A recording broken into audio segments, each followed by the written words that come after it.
इस वक्त हमारे साथ मौजूद हैं सोरेन परिवार की बहू सीता सोरेन।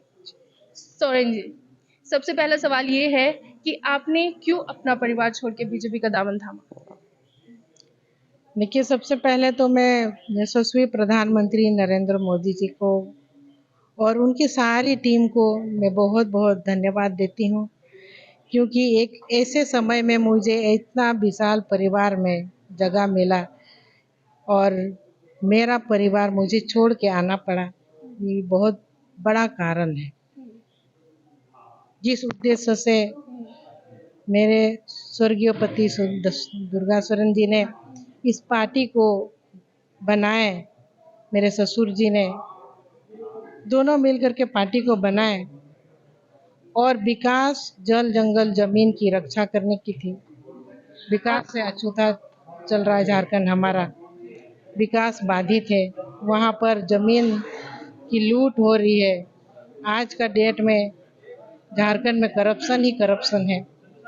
तो हमारे जो वहाँ के लोग हैं, स्थानीय लोग हैं, उनको कोई विकल्प ही नहीं मिल रही कि अगर हम बचेंगे तो किसके आधार से बचेंगे। अच्छा, सुनने में ये भी आ रहा है कि मुख्यमंत्री का जो पद है वो आपको नहीं मिल रहा है, जबकि आप इतने एक्सपीरियंस नेता रही हैं जेएमएम की। जी बिल्कुल, देखिए संघर्ष तो हम लोगों ने किए हैं और संघर्ष करने के बाद ठीक है, हेमंत जी पार्टी चलाते रहे हैं, मुख्यमंत्री रहे, लेकिन हेमंत जी के बाद अगर है तो इसके बाद हमको जब नज़रअंदाज पूरी तरह से कर दिया गया, तो जाहिर सी बात है कि सम्मान का हनन हुआ है मेरे साथ और सम्मान के लिए सब कोई लड़ते हैं। इसी सम्मान को पाने के लिए आज हम नरेंद्र मोदी जी के पास आए हैं और विकास जो है कि मोदी जी से ही होगा।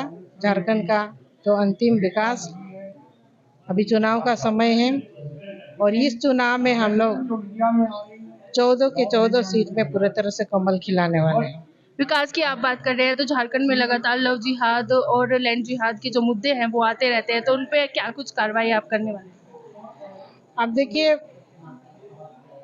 वहाँ पर जब सारा सिचुएशन चेंज होगा, जब कमल खिलेंगे तो सब कुछ ठीक हो जाएगा। आपके साथ और कितने लोग आ सकते हैं बीजेपी में? वो तो हम नहीं कह सकते, क्योंकि आने वाले दिनों में बहुत कुछ हो सकता है और अभी तो मैं खुद ही आई हूँ, बाकी सबका मैं नहीं बता। तो ये थी हमारे साथ मौजूद इस वक्त हेमंता सोरेन की भाभी सीता सोरेन, जो कहीं ना कहीं अपनी पार्टी से नाराज होकर बीजेपी ज्वाइन कर लिया है। मीनाक्षी श्रीयान, सुदर्शन न्यूज, दिल्ली।